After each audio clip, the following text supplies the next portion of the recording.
Welcome to Live, Let, Thrive, a podcast about the Airbnb life, the share economy, and everything in between. Here are your hosts, Myka and Steve. Hello. And welcome back to another exciting episode of Live, Let Thrive. What is up, Myka, man? I am good, Stevie Stacks, on this not so rainy Friday. How you doing?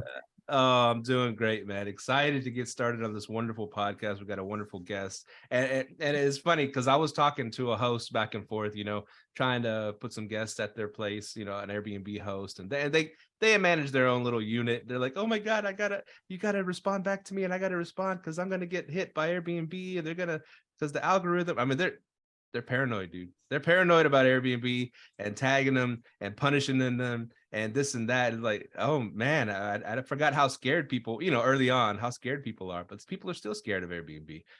But we're not scared of Airbnb, right? Right, Myka? Not at all. And that's why their stock's down 6%. Let's go. This is episode 248 of your favorite Airbnb, VRBO, short-term, mid-term, long-term rental podcast in the world, coming at you from Arlington and Fort Worth, Texas. And we have a special guest, Myka. Who we got today, Stevie Stacks? Anurag Verma. Who's that? You know who that is. That's Pricelabs Co-Founder. And I'll read a little thing about Anurag real quick. He is one of the co-founders at Pricelabs. Before Pricelabs, Anurag was with United Airlines for 6 years, designing and improving revenue management algorithms and systems. In 2014, he brought his experience of revenue management, automation, automation prevalent in airlines and hotels into the vacation and short-term rental industry with a background in mathematics and statistics. Anurag is also a PhD in operations research. Welcome back to the show, Anurag. How you doing?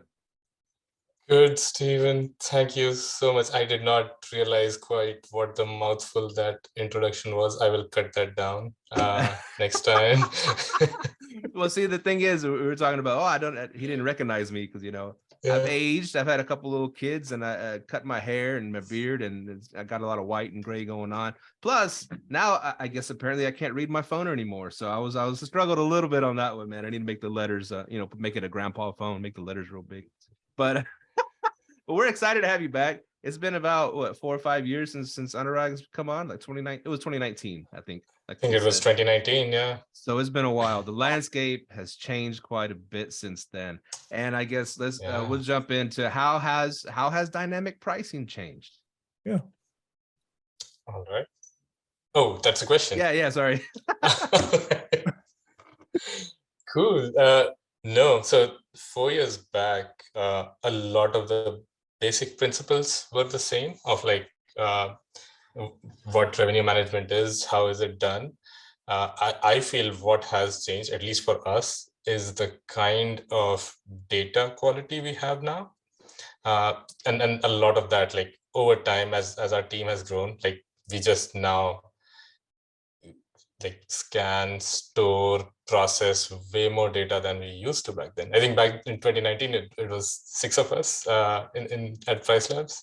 Now there are about 106 of us. So it kind of helps to have more hands on the deck to do all kinds of things that there was just no way we could do back then, right? So with that, for example, back then we were scraping a ton of data from Airbnb, right, to figure out what's happening in different markets. Now we do it from multiple OTAs. Back then, we would just figure out what's the occupancy rate. Now we also figure out what kind of length of stays are happening, not just how many people are booking for a particular period, but also what kind of are they booking 2-night stays, 3-night stays, 4-night stays? We give minimum stay recommendations, for example, based on what's happening in your market, right? If you're a midterm rental, we actually scan that as well to say, hey, look, we can provide data about what locations are good for midterm rentals versus not good for midterm rentals, and all those kinds of things. So a lot more capabilities to we were strictly in short-term rentals back then, vacation rentals. I think now it's we serve midterm rentals, we serve hotels, we serve a lot different kind of inventory. There are a lot more levers people can pull depending on what kind of inventory they have, whether it's if, even within midterm rentals, right? There are two kinds, like where your city requires 30 nights, where you have no other option, and ones where people do it by choice, right? Where you say, I want midterm, but maybe when it's last minute, I will open it up for shorter stays, or when there's a gap between two bookings, I'll open it up. So depending on which one you are, your revenue management strategy can be very different. And so like you have built out a lot of these tools to enable whatever you want to do in some ways, right? Yeah, man, that's a lot. To chew on. Another mouthful. A mouthful, yeah. So here's the thing, because what's interesting, the most interesting, you came from doing this for airlines, right? Yeah. And that's quite, I mean, I'm not saying that's simple, but people get on an airplane to go from point A to point B. That's pretty much the gist of it. Whereas short-term rentals, you dove into short-term rentals game. Now there's so many different variables, right? It's apartments, there's 2 bedrooms, there's 3 bedrooms, there's houses, there's mansions, there's houseboats, there's tents, there's, I mean, they got everything, every possibility, plus midterm, short-term, long-term. I mean, so it's like, it seems like way more complicated to do it for the short-term, midterm rental industry than to do it just for the airline industry. I think it depends what the problems that you choose in some ways. Like airlines have their own complexities because like the same flight from Chicago to Dallas, for example, could be sold for somebody who's trying to fly from Chicago to Dallas, but it could also be sold to somebody who's flying from London to Chicago to Dallas. And so like the complexity there comes from like, do you sell it for $300 to this guy, the person from Chicago to Dallas, or you sell it for $1,500 to the London to Chicago to Dallas person who's taking up 2 seats, one in each plane. So like there is complexity there as well. It's different kind of complexity here. I think what makes it truly like different, like if you think airlines is one, hotels is probably the closest sort of I don't know, closest comparison, but hotels have this huge benefit of like having 50, 100, 200 rooms. So when there is something big coming up, you sell a few rooms for cheap quickly, and then you figure out that hey, something must be happening. You bump up the rates for the rest of the rooms, right? Vacation rentals, you have one. And if you sell that out, you're done, right? Like you can't. There's nothing else. I mean, you could have. Most people have one, right? Or even if you have more than one, they could be in different locations. So like maybe it's something that was impacting something in Arlington Heights is not going to impact Fort Worth as much. Potentially, right? So there are all kinds of these unique traits that come up. Like the inventory type you mentioned is like the craziest one. Like forget about inventory types. People have 2-bedroom homes, and they could be in the same building, and they could be completely different. Like everything else, everything measurable could be the same, and yet the view could be like one could be looking at a parking lot and one could be looking into something much better. Or even we have seen this, even the same home or the same exact view, everything is the same, but depending on who's managing it, the description is different, the pictures are different, the reviews might be different, and then you're like how do you wrap your head around all of this? It's tough, but then what helps is that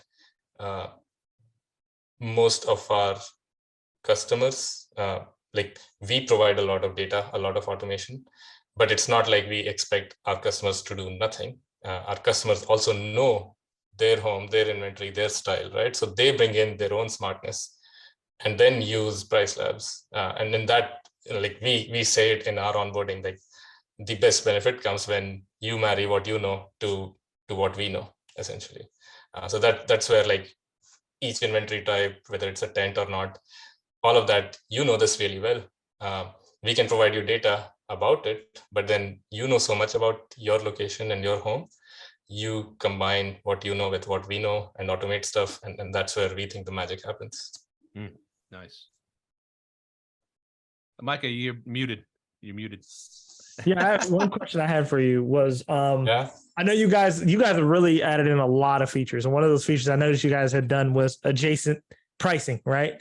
I know a lot of people, they probably don't really understand that. Can you explain what an adjacent pricing is and how people can use that to their advantage? Yeah. So there is adjacent pricing and there is adjacent minimum stay. I want to talk about both of them together in some ways, right? So think of, I gave this example of a midterm rental where the city requires you to do 30-night stays, right?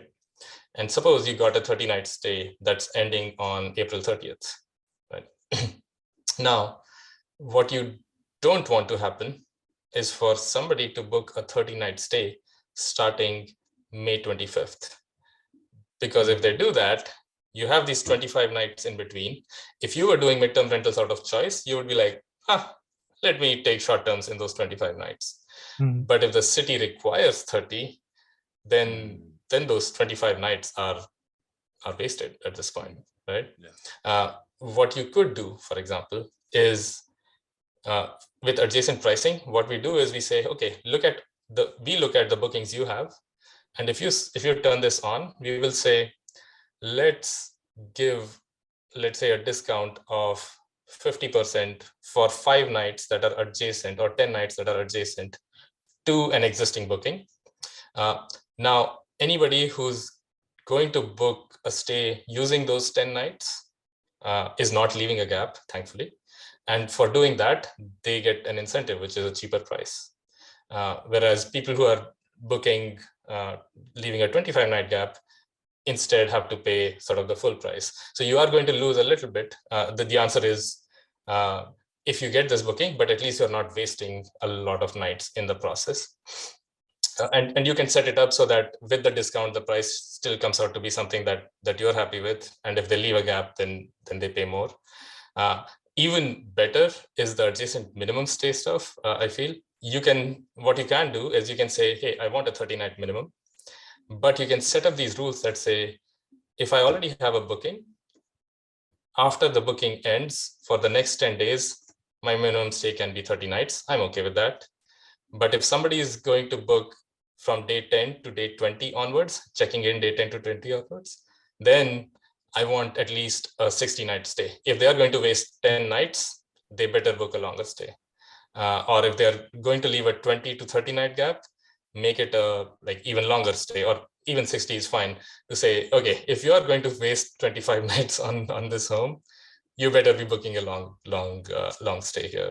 So you can do these sort of clever tricks in some ways. You have to set this up. So you're not essentially wasting a resource that you have, which is nights on your home. Love it. That's really cool. And one thing I want to touch on though is that so Airbnb has their own smart pricing, right? And when this whole they called it the Airbnb bust or Airbnb bust, whatever they called it back in November, December, when everybody's calendars were empty, we were thinking, oh crap, we need to start doing whatever we can to get back in the good graces of Airbnb and try to get our places booked. And one of the things was we switched to smart pricing just to see maybe that'll help give us a bump in the algorithm, help us put us on the front page. Do you think that, along with other things that Airbnb wants you to do you think they encourage and then they reward people for using their smart pricing? And do they punish people for trying to use an outside dynamic pricing tool? This one is hard to answer. I don't know exactly what they do, but I have a few points, few anecdotal points to help on this. One is, if you're using us directly with Airbnb, then you can keep smart pricing on. And actually, even if you have smart pricing on, you can go on the calendar and say, for these dates, I know what price I want, right? I don't know what exactly it's called in Airbnb, but that's how we update our prices as well. You can keep the smart pricing switch on, and yet we will continue updating prices. The difference comes when you're using a property management system, because it's a full API connection, you actually can't access the calendar on Airbnb anymore. And I think you have to turn off smart pricing. There, I feel like Airbnb gets a lot of their revenue and bookings from professional managers. It would be strange if Airbnb said, hey, you're using a channel manager or a property management system. Sorry, you're going to rank low because you're not using smart pricing. So those kinds of things make me feel like that would be a poor incentive if it was there. And we all know plenty of very successful property management companies who are using a lot of the systems out there. So like it seems like people are fine without getting whatever boost you can get from smart pricing, if that helps. Thank you. Do you guys use a property management system? Yeah. All right, cool. Yeah. So in that case, like, were you able to like turn on smart pricing even though you were using a channel manager? Yes, I know what you're talking about, because you could go in there and turn it off at certain stretches and then put dynamic pricing in. Yeah, you could kind of do both at the same time, and we figured that out. But like when that bust was happening, we were trying everything, just trying to totally turn off, the dynamic pricing, just to try. We tried to do, of course, turn everything to instant book.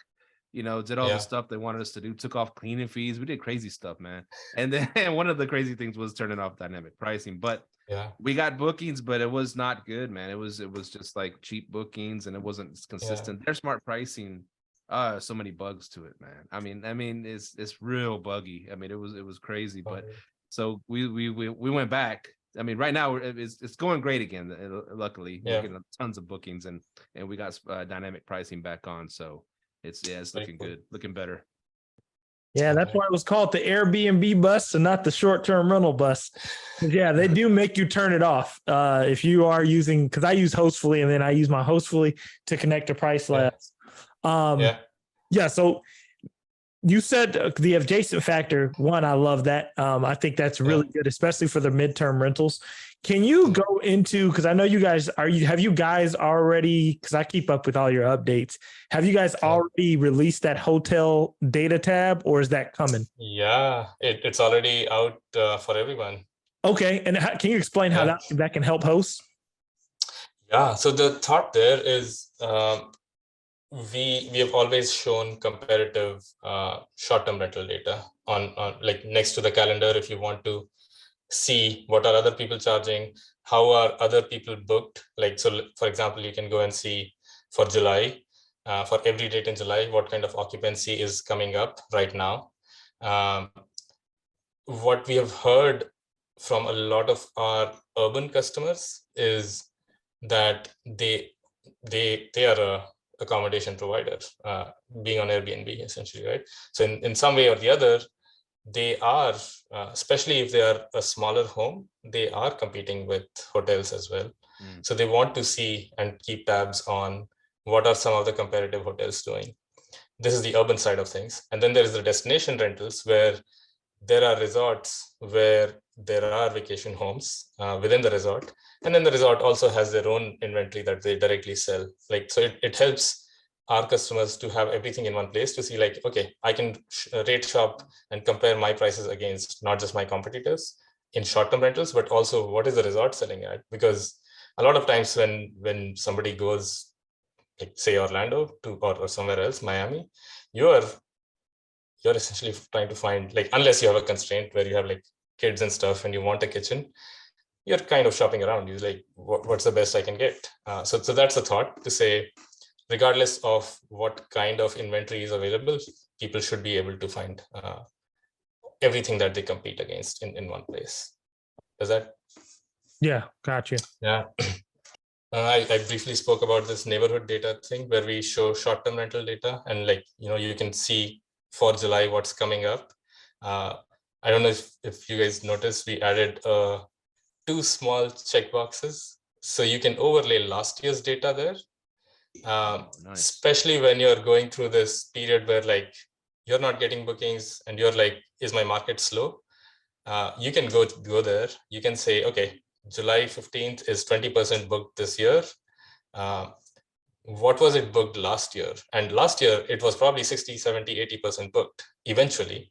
But we also show you, like, as of April 14th, or whatever today is when you're listening to this, how is that future date booked? How was it last year and how was it this year? And that helps, because when you say, okay, this year it's 20%, but at this time last year it was 25%, you're like, okay, we are actually being slow compared to last year. Oh, I love that so much. And I always and I always thought that like back in the day when I was more hands-on in the pricing and the ops side, now I'm more, acquisitions and doing other things. But when I was doing that, I was like, man, what the hell did this book pretty good last year? I forgot, what did I price it at? I forgot. I just forgot all that stuff. And I was like, man, I want to know. I'd like to know a better price and what to expect, and so that freaking, that's helpful, man. I dig that. Yeah.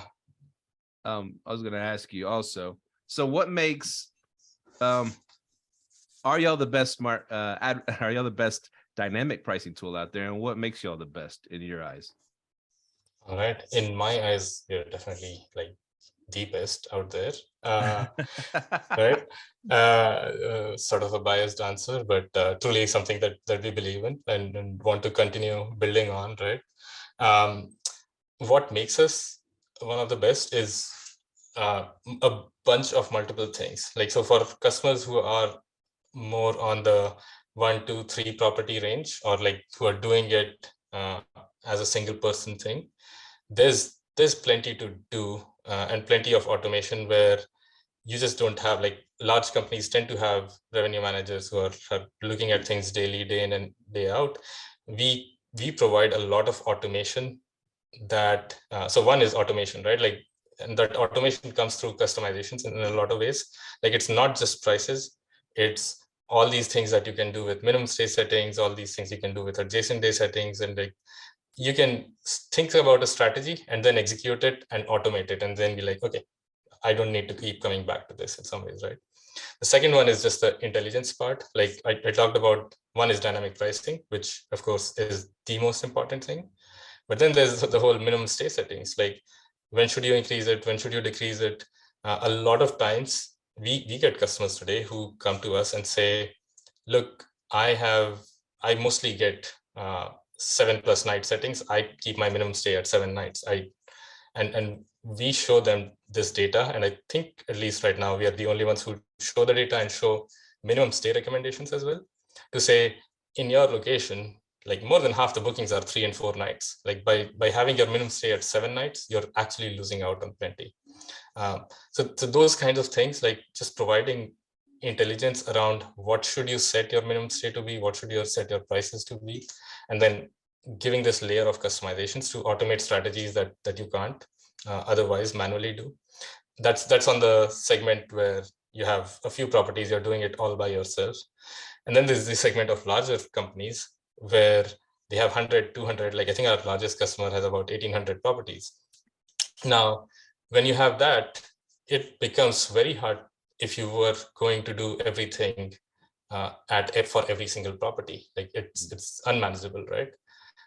So there, I think, again, we are the only ones who provide, I don't know if you guys use it, but group settings where you can create a bunch of rules and assign it to, like, you can say, okay, all my Chicago 2 bedrooms in a particular neighborhood, I don't need to set them up one by one.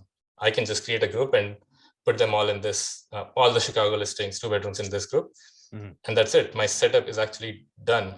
They can all be unique properties. They can all have unique base prices and attributes. And when you want to fine tune something, you can still do it at the property level.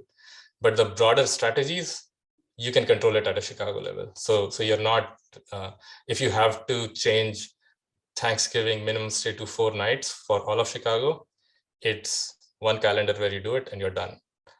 Instead of going into 100 calendars and doing it one by one manually. Nice. So yeah, bunch of things that I like. Wow. No, that's here's a dumb question on that. Yeah. If you're throwing 100 properties in one group, you still got to pay for each of the 100 properties separately, right? Yes, you do. But if you have one property, our cost is like $20 per property. If you have 100 of them, it's $6.50 per property. So like, it goes down pretty steeply. Okay, that's pretty good. You have any questions, Micah? I got a bunch more. Oh, go ahead. I have something right now. Well, see, here's one. And I don't know, this is a huge question. It's hard to ask pricing questions because there's so much that goes into it, right? So many variables. So I'm always torn. And in the past, even Mike has, giving me advice. I'm like, dude, it's coming up. My calendar is empty. The next, there's a week, next week it's empty, and there's something coming to town or whatever. I think I should lower prices, man. I should lower prices. And I remember he told me before, no, you're probably one of the last man standing, so you need to raise prices. So when a situation like that happens, is it best to lower or raise prices? That is a tough question. The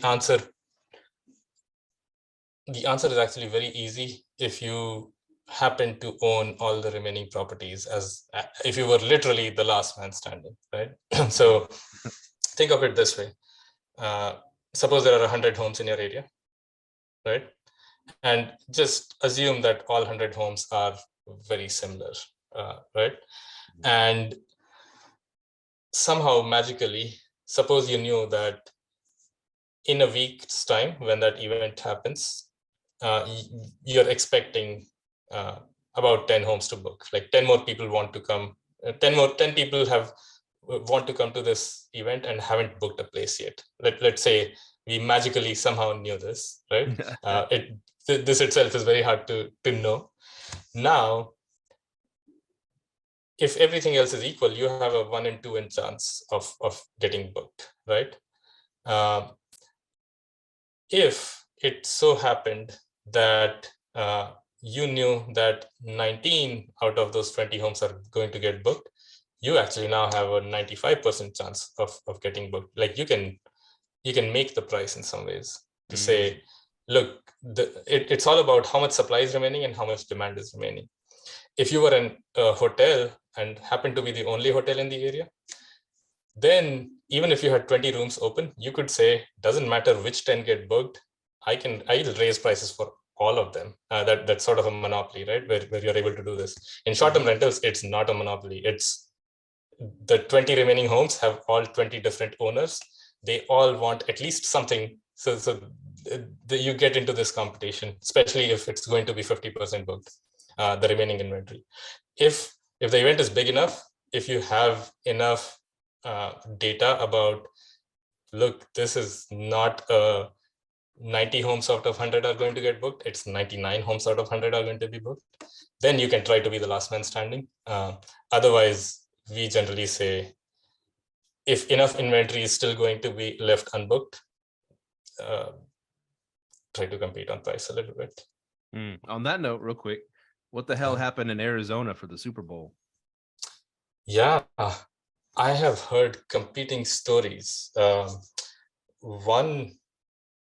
One story goes that, and this happens, I think, every time something really big happens, and there are people who basically come onto the platform and say, oh, Super Bowl is coming. I have, I don't know, like a 10 or whatever, let me put it on Airbnb and see if somebody books. So it seems like potentially the inventory could have increased, which led to the overall occupancy reducing. A lot of people potentially might, and this is true for sporting events, till you don't know which teams are getting in, you essentially don't know what kind of demand is going to be there, right? And a lot of people don't really book till they know that their team is going to be in there. So one of the thoughts was that potentially a lot of people block their calendars just for that event, saying, once it gets decided, I will then start doing like open it up and start taking a book. But that sort of looks like occupancy. And so it's also possible that a lot of people thought, hey, look, things are going great. Like everything is getting booked. And everybody either raised their prices, added more inventory, whatever they could lay their hands on. And all of that led to like, okay, when eventually all the calendars opened up, there wasn't enough demand out there. I don't know if the teams themselves had anything to do with it, but yeah, seems like not enough demand, way too much supply. See, and I had multiple feelings on that as well, because I felt like, I think a lot of the OTAs are just saturated. And I think most of the people who did that. They just sat on the OTAs. They could have picked up the phone and called people because they knew people were coming to town. And instead they sat on the OTAs. But one question I did have for you was, with you having, because you guys are partnered with PMPs, you partnered with Guesty, all these people. With you having more data, and because one of the reasons why I've never liked AirDNA, because I was like, it's only grabbing from the OTAs. If you're not directly connected, there's certain data you just don't have. So with you guys having access to the PMPs, are you guys able to grab that direct booking data and then take that data and then kind of see, okay, this is how much these direct booking guys are getting. This is how much the Airbnb guys are getting. Have you guys been able to get that data? We get that and also show each customer can see their own data. So it's not like just because we are connected to Guesty that we get all of Guesty's data. Only if you're using Pricelabs and have connected your Guesty account to Pricelabs account, do we get that data. But we do get that data. So like for about 250,000 properties, we get that data and are able to actually do the kind of things you're saying, to say, okay, so when we do blocks, like it's sometimes hard to figure out if you're only getting OTA scrape data to say what is a block, what is a booking, right? But we can use all of the data that we are getting, that the direct booking data, to be able to say, okay, this looks like actually there is a lot of demand on these dates. Things are getting booked. Awesome. So in the future, do you guys think you would be able to put out like a report of, hey, these is all the data we're getting from, and like kind of put it as a feature, like, hey, if you want to book on Airbnb, this is what your price should be. If you want to book direct, this is what your price should be. Do you guys think you would ever have something like that in the future? That is tougher to answer. I generally, I've tried running the math on this a little bit. There is very little benefit to, so let me rephrase. I think that the price that you should be selling on different OTAs should be set up so that eventually what you get is about the same, right? So Airbnb is charging 15%, and so mark up your prices accordingly so that when you get a booking, Airbnb takes its thing. What you get is about the same as what you get for a direct booking, right? Although direct booking also has a cost associated with it, like if you're advertising and stuff, so like you might want to mark up the direct booking as well a little bit. But the reason I say this is because now the counter argument is that, hey, on VRBO, it's mostly families who come, they are more willing to pay, so why not bump up prices further for it, right? And the counter I would say to that is, suppose you have your price set to 200 on VRBO, knowing that people are willing to pay a lot more on VRBO, and you have 100 on Airbnb because Airbnb is such cheap. I'm making this up. I don't don't go calling Airbnb on this.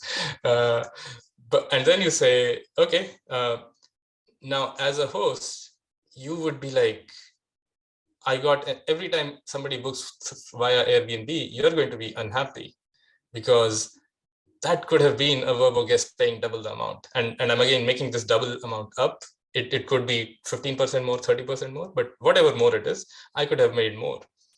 So the answer is, at least the way I think of it, is market. If you are marking it up, you now have a reason to say, okay, if I want that $200 booking, but maybe $200 is too expensive now. So I will bring it down to say, you know what, I'm happy to take a VRBO booking that comes at $189, and I don't want this $100 booking. So then you say, okay, let me bump up the 100 because I don't really want this $100 booking.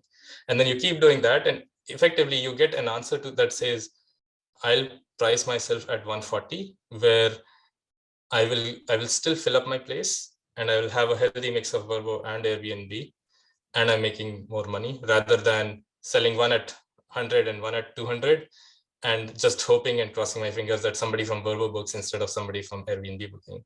If that makes sense.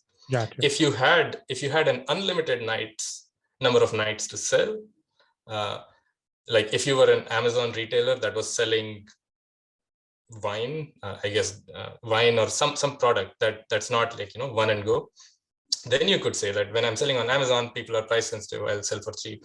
When I sell it on wine.com, I don't know if it exists, but people there are connoisseurs, they are going to pay for it. So like, let me bump up the price there. You could try those kinds of things when you have multiple, like if somebody buys on Amazon, that doesn't mean you have nothing left to sell to the wine.com guy, right? Whereas on Airbnb versus VRBO, it is the same night. Like once it's sold on Airbnb, it's gone. Like you can't sell it for 200 on VRBO, right? Yeah. So I have an Excel sheet I made 5 years back to try out these combinations to say like, okay, what should happen mathematically, and more or less turned out that okay, if you are in that position, then might as well bump up the rates to the point where you still expect to book well. Doesn't really matter to you where the booking comes from, as long as you get the same amount of money. Yeah. And this is kind of like a little bit of advanced pricing that a lot of people don't think about. And I'm happy you broke that all the way down. You eventually do want to get to where, okay, you're making the same money. Cause yeah, a lot of times, cause I'm priced a little higher on VRBO, but I know that VRBO person's going to pay more. And I'm just kind of like, when Airbnb comes, you're like, this guy is going to pay with the VRBO guy. So I definitely understand that. Yeah. Using those analytics to get to where you want to be. I love that. So I think what you should do is bump up your Airbnb price a little bit and VRBO price a little bit down. And I think you'll be at a happy place. You'll still fill up about as much and make more and not be unhappy when the Airbnb person books. Now how does this affect y'all's data? Because people like me, and I think a lot of savvy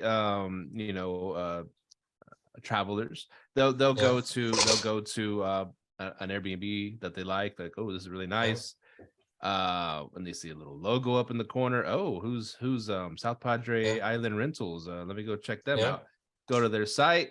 I call them and they say, okay, we can do it for $300 less than the Airbnb thing because the fees, this and that. I said, all right, I'm gonna book straight through you guys' website, and then they're gonna go block off those days. So how does that affect your information that you're gathering? The best part is they don't have to go block off the dates. Once somebody books, hopefully their channel manager is going to block off the dates, right? Hopefully. Yeah. I'm not sure if this okay, maybe okay. In a perfect scenario, yes. Yeah.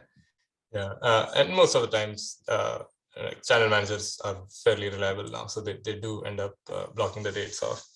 So the way at least we look at market data is you look at when we look at a random Airbnb listing out there, Airbnb isn't telling us that these dates are booked or if they are blocked, right?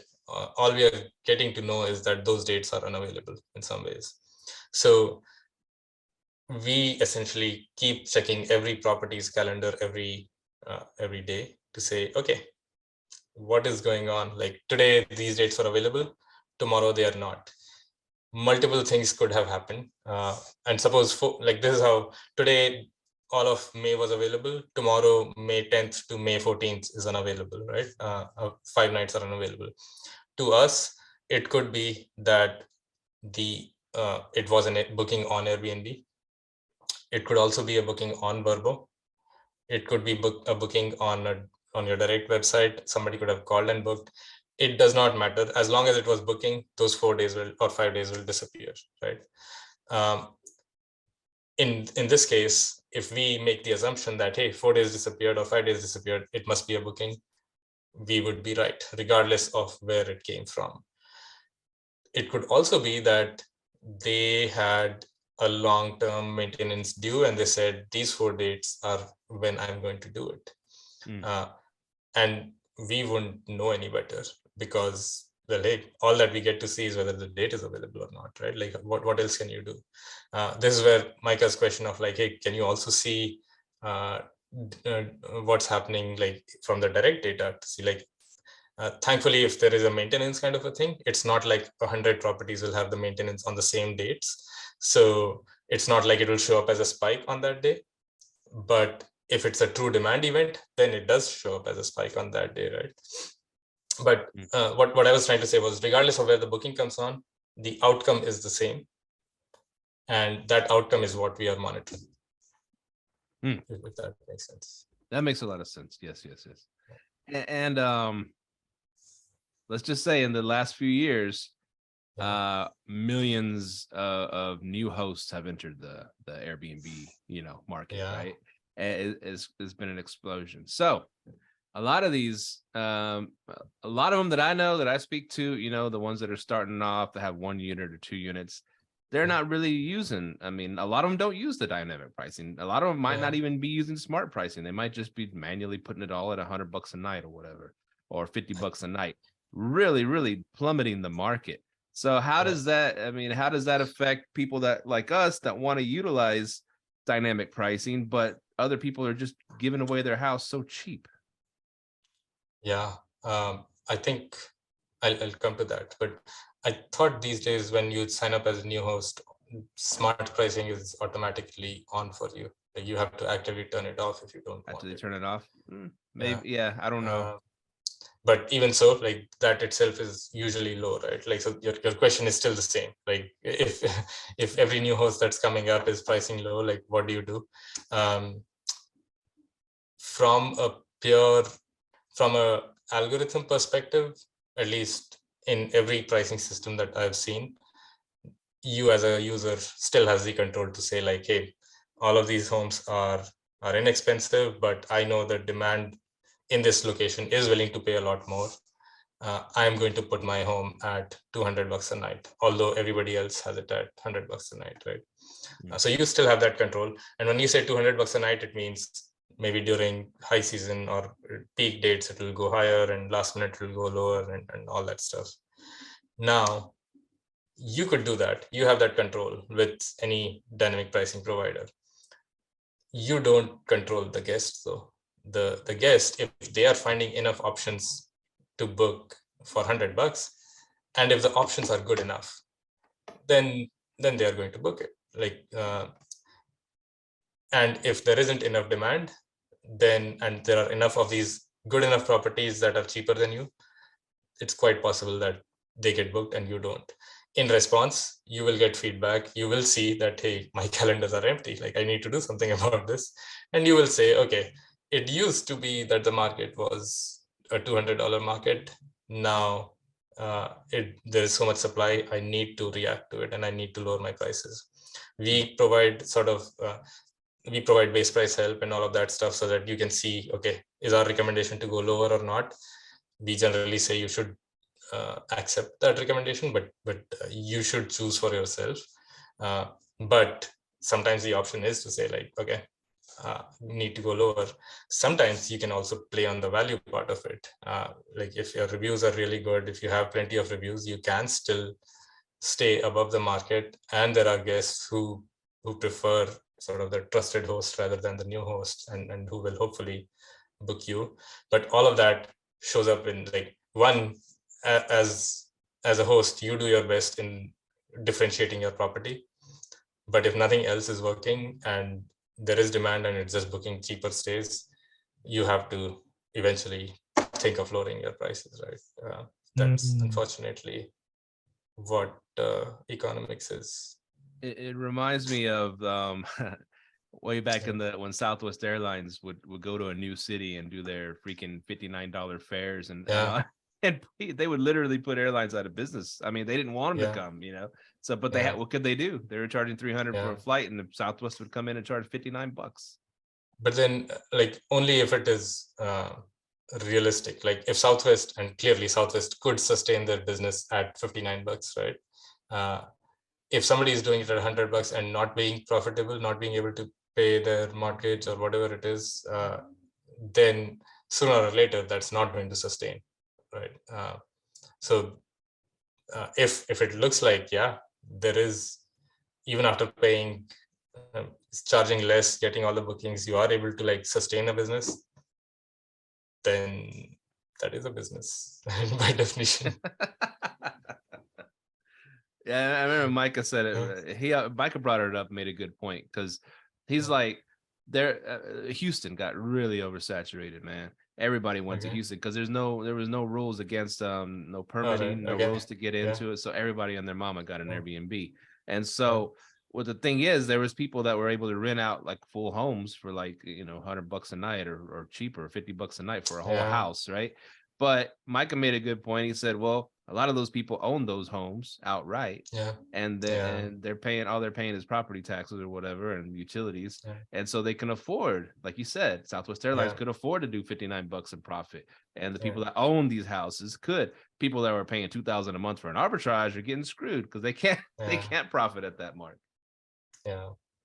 And that's why I think pricing has so much there has to be so much data. Like you said it earlier, you can have a 2-bedroom sitting next to another 2-bedroom. They're exact same, but something's going on and they're not pricing the same, you know, and I think that's what it goes into. Because if you look at, I'm going to use this for example. I used to work at, I used to push in the carts for Safeway, right?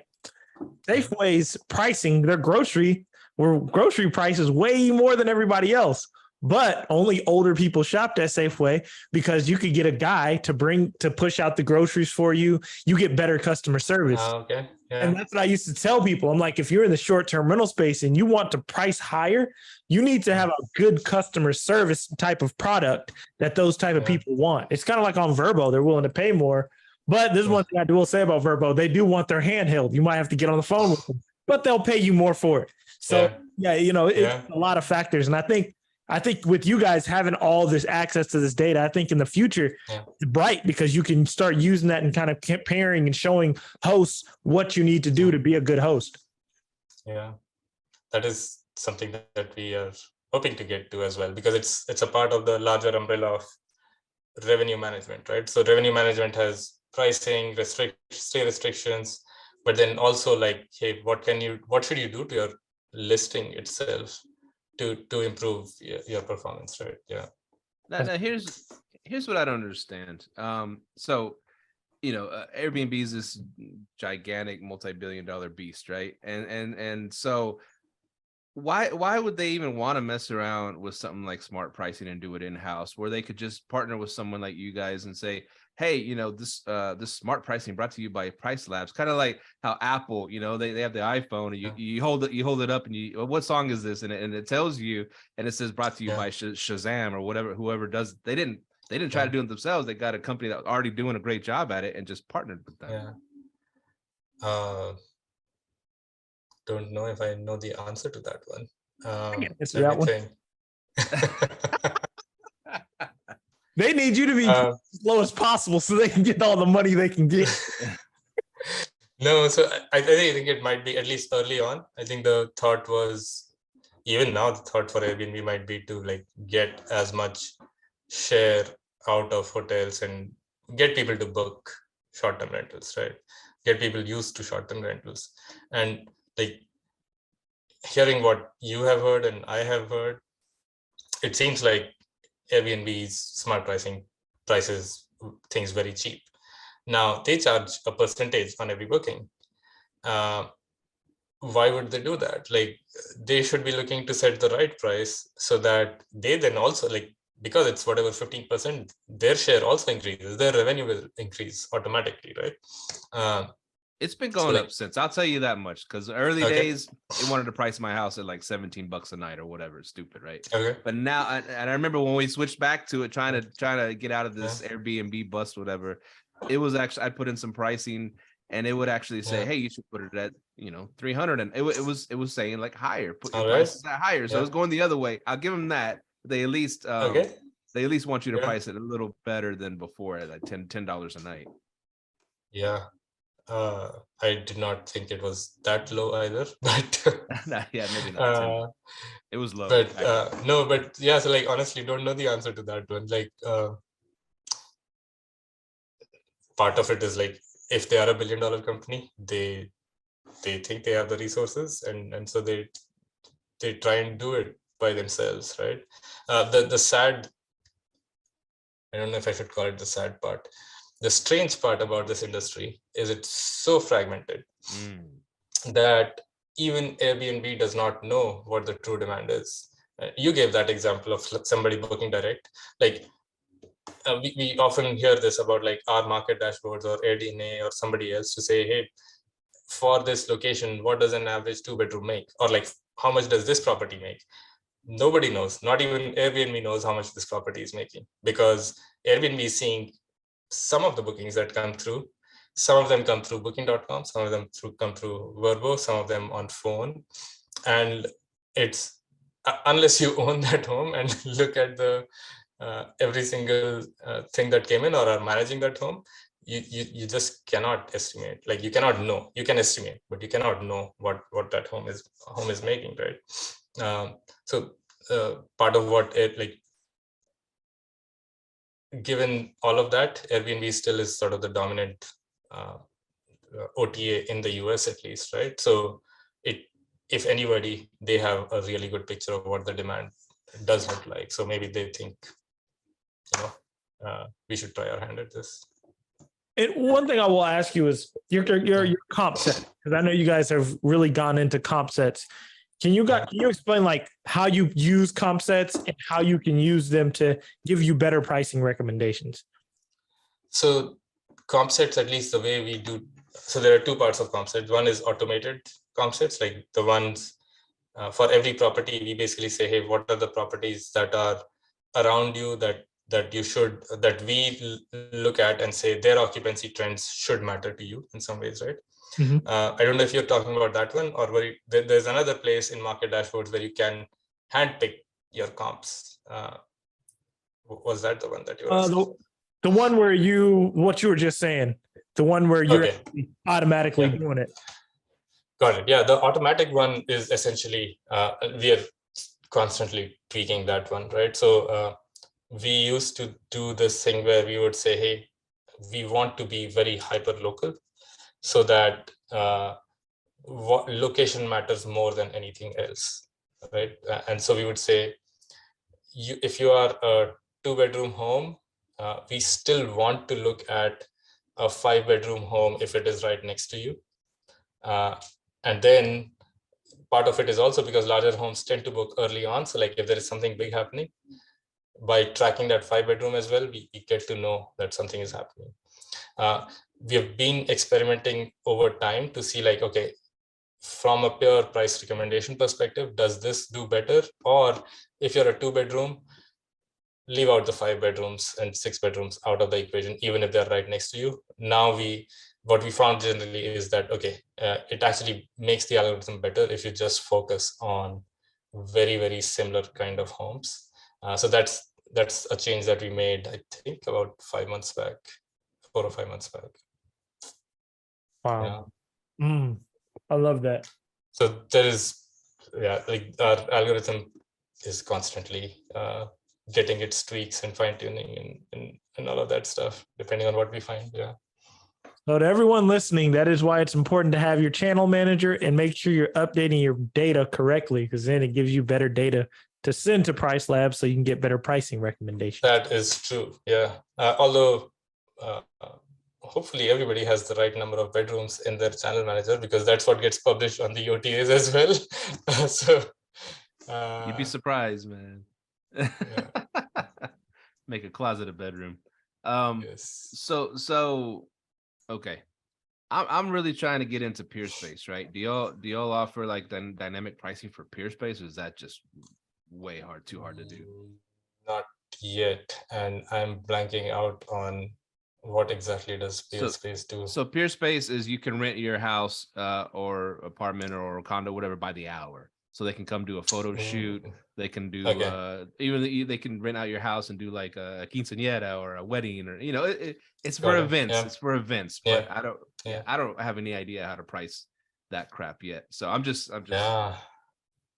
I honestly have not looked at it clearly. I do not know what PeerSpace was doing. It's even for people that they want to meet up and work somewhere. They can rent out your home as an office or something like that. Yeah. Not something we have looked at so far. Do the general supply and demand principles apply? They probably do. Is there enough volume? Like, how many people are doing PeerSpace in where you are? That's a good question. That's a lot. I know there's a lot, because we've looked up places to rent for ourselves and do either a meetup ad or whatever. And so there seems to be a lot of selection, and it seems to be a lot of people that also do Airbnb and short-term rentals. It doesn't seem it's one or the other. It's most of the time it's both. It's the same, like wherever you get booked from, you take it kind of a thing. Yeah. Got it. So haven't looked at it or thought about it, but if it's by the hour, then a few more variables come into play, right? Like honestly, we'll have to look at data from there, like how often are there peaks? So for example, like I'm sure there are going to be day of week trends. Like weekends are going to see the piñatas, and weekdays are going to see the get together and work kind of a thing and whatnot. And we don't know what the volume is, but there must be some trend there, right? Yeah. I was gonna say, I don't know. Because Go ahead. We're working with a guy that I know, and he's letting us take over his house, and he wants to do the PeerSpace side of it. He's gonna stick with handling the Airbnb side of it. So you can link the calendars. At least you can link the calendars. Oh wow! Cool. Okay. Yeah. iCal works. So iCal works. It works. It takes a couple days, but it finally. Maybe Myka knows better. Finally. And so so what I'm lost my train of thought. So like I said, we're gonna take over his house. We're gonna try some things. He's sitting on 2 acres. It'd be good for like weddings and stuff like that, right? It's beautiful, you know. And the interesting thing about PeerSpace is it gives you 3 different ways to rent the same house. You know, so you're making like 3 different listings for the same house. I don't know if that's new. Like I said, I've just started messing around with PeerSpace. One of it is for meetings, I think. One of them is for media, and then the other one is for events. But it's 3 different things. So someone goes on there, hey, I want to do a wedding, blah blah blah. It'll pull up my place as an events place. You know, if someone goes on their meeting, I guess it's going to pull up the other listing. So it makes 3 listings off of one listing. Yeah, it's weird. Yeah. One thing I will say about that, if you're doing the Airbnb and PeerSpace thing, the problem that comes up is people know that if they book on PeerSpace, it's going to be a lot more. So a lot of people will scour PeerSpace and go look for the Airbnb listing and book it on Airbnb because they know I ain't about to pay this by the hour if I can just book the whole night. So one thing you also have to look at with PeerSpace is you almost have to. It's hard to do both successfully because you almost have to dedicate that place for PeerSpace. You see what I'm saying? So like if it's good for weddings, you would just need to call an event planner or wedding planner and just kind of pick their brain, just kind of ask open-ended questions like, hey, how much do you usually charge for an event space? And they'll tell you how much the price is. You don't have to tell them it's yours, but that'll start giving you that idea. So that's interesting if you guys would get into that PeerSpace pricing. But yeah, go ahead. The only difference I would say, because like you said, I found it on Airbnb for $100 a night instead of paying, $250 for a few hours or whatever it is. That you can't, if you rent it on Airbnb, you're technically not allowed to have a party there. Whereas if you rent it on the PeerSpace as a party event, then you can have your party there. Correct. House rules change depending on what you do, what you book. Yeah. So interesting if you guys were getting into that data. Yeah. I'm diving into. I'll let you know, man. I'll give you a phone call. I'm going to look into this as well. Do you offer? Does Pricelabs offer pricing tutorials or videos or stuff to help people? Do so. One, our YouTube is very rich YouTube channel, but even more important, every day we do live training and onboarding sessions. So every day it's a live training and onboarding for new customers, or actually not new customers. Even if you're not a customer, you can join in. And then once or twice a week, we do sort of the advanced sessions where we say, okay, now that you're into it, if you want to sort of up level how you do things, or just have open-ended questions, those sessions are essentially excuse me, a few times a week, and then every day there is a group onboarding session. Now, one question I do have for you guys. I don't know if you want to. You don't have to answer this, so you don't have to let the cat out the bag. But with pricing and the data that you're collecting, are you guys eventually going to go into AI? What do you mean by that? Like using AI for your pricing, like, how ChatGPT taking over, and there's a bunch of AI stuff out there. A lot of people saying, man, it's scary how powerful it is. Would you guys eventually be looking to eventually get into that for your pricing? Got it. So this is a hard question to answer. I will say why. Okay. So there's a broad umbrella of so in computer systems, there are systems that you tell them like A to B to C to D is like, it's almost rule based. Like Excel is like that. Like you write down the formulas, you tell it what to do, and it does it, right? And then there is stuff where like you can't know the answer going into it. There is a bunch of data that is being consumed and churned, and then some output being given out. There's numbers, there is languages, there is images, and then there is, yes, these are the three main things that at least I can think of right now. ChatGPT is on the language side. Stable diffusion and those kinds of things are more on the image side. Now for image and language, something called neural networks, which sort of mimic our brains, are very popular. And so they don't mimic, they try to mimic our brains, are very popular. And today, at least, that's what people think of as AI. There is also a bunch of stuff about just coming up with a price recommendation.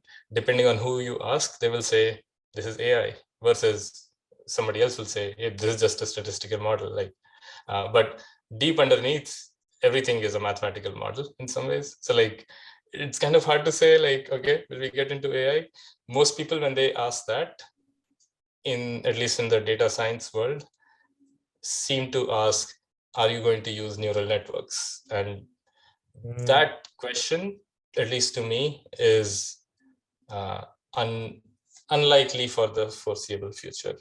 Okay. The biggest one is, I don't know if in ChatGPT, if you have tried doing this, where like, if you ask it a math question, it fumbles very frequently. Like it could be a simple math question and it will potentially get it wrong.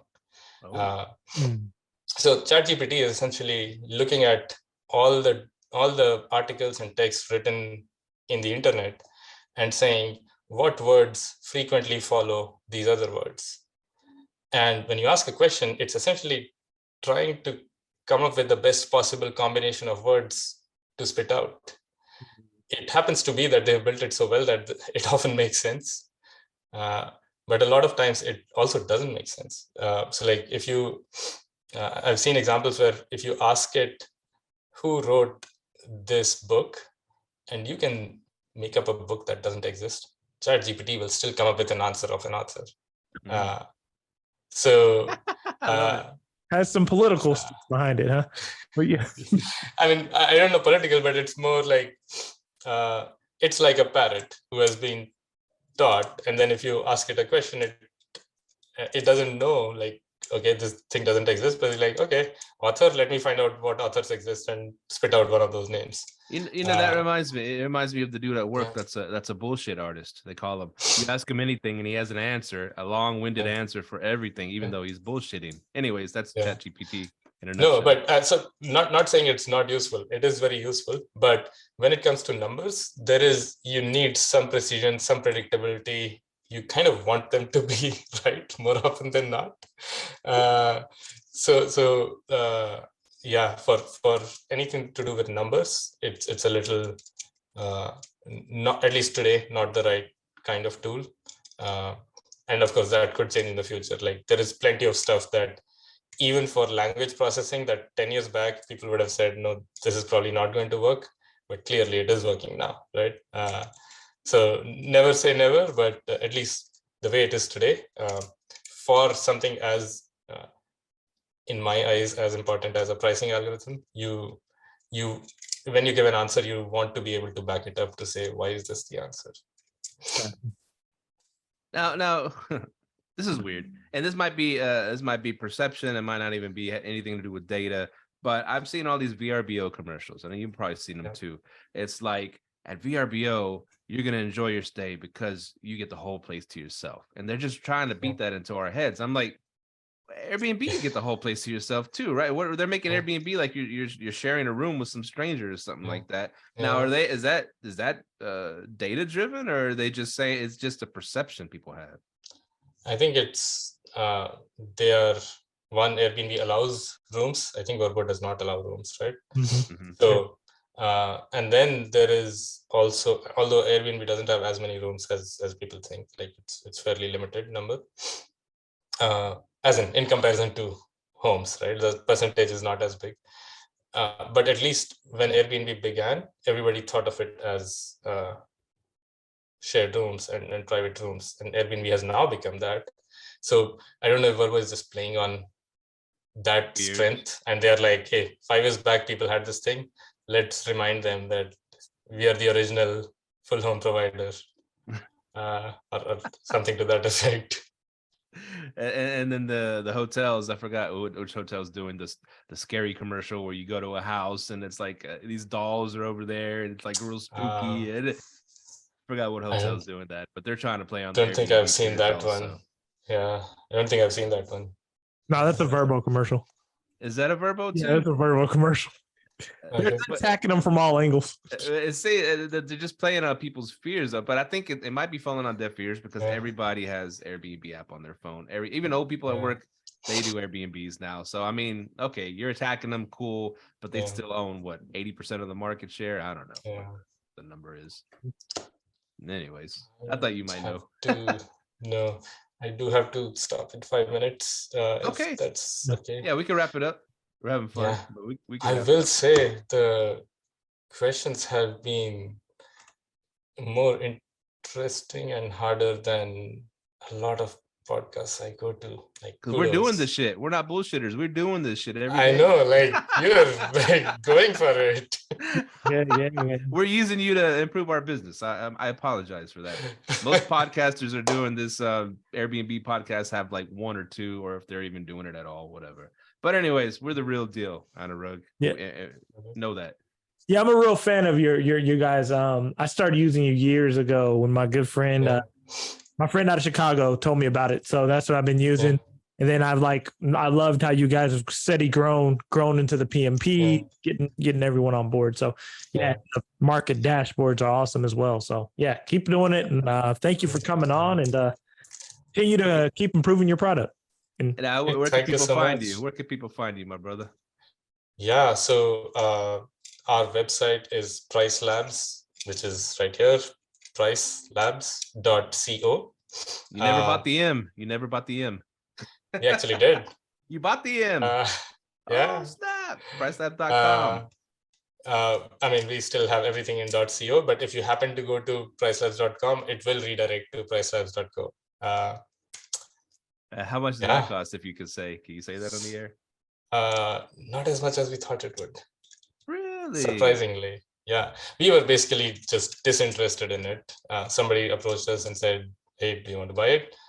And they're like, how much? And they're like, this much. And you're like, if it's anything more than 1/10 of what you're saying, we have no interest in this. And so the option to them was like, either hold it indefinitely or make whatever they can at that point, because we honestly did not see value in, like, too much value in having the like most people, even like today, who are customers, would Google and then click on the link anyways and not type in pricelabs.co, or the moment they start typing, the browser will autofill. Like, all kinds of things happen today to where like the exact URL is not as important as it used to be 10-15 years back, right? Like 15 years back, if you had .co, like nobody would get to you. Everybody was typing in .com and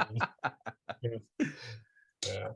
Cool, man. Well, thanks for hopping on, and we look forward to chatting with you again in the future. You're always doing new stuff in this industry, and you've helped us make a lot of money, so we appreciate that.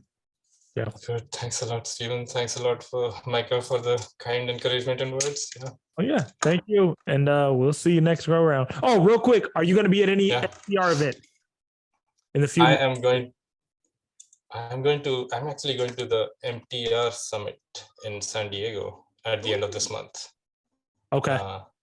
And then I will go to VRMA. I don't know if you guys have been to VRMA. I'm going to go to VRMA. Yeah, that one's in Orlando. So yeah. All right. We'll be seeing you soon then. We'll be seeing you soon. Yeah, it'll be fun if you guys show up there. Yeah, for sure. We'll definitely be at one of them. Sounds good. All right. See you guys. Yeah. Okay. Bye. Hey, another good episode. Another good ep, man.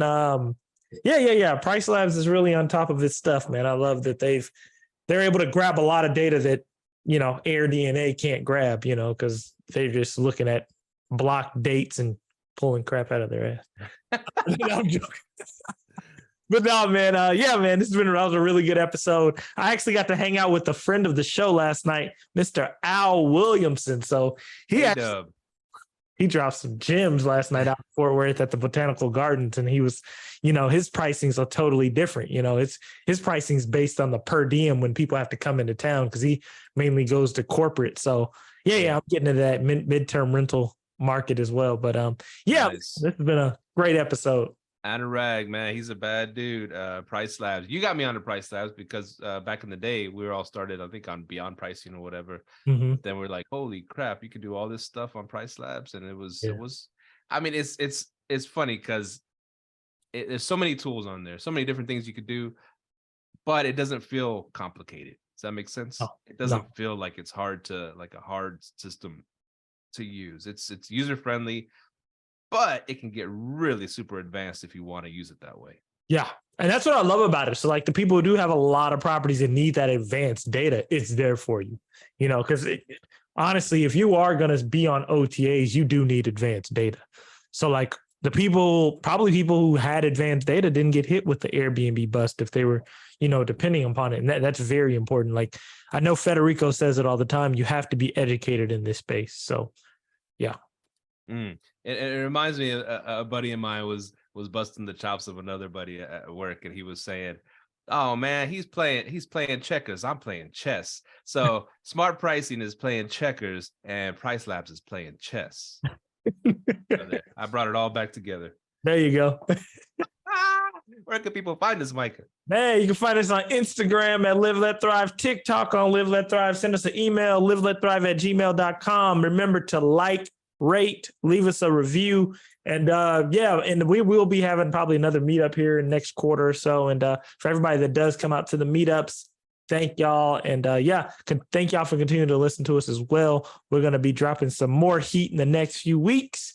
Hopefully we're going to hit episode 300 by the end of this year. So we are out. Peace. Later. Thank you for tuning in to this week's episode of Live, Let, Thrive. Be sure to tune in next week for all the latest in the world of Airbnb and all that entails. Bye-bye.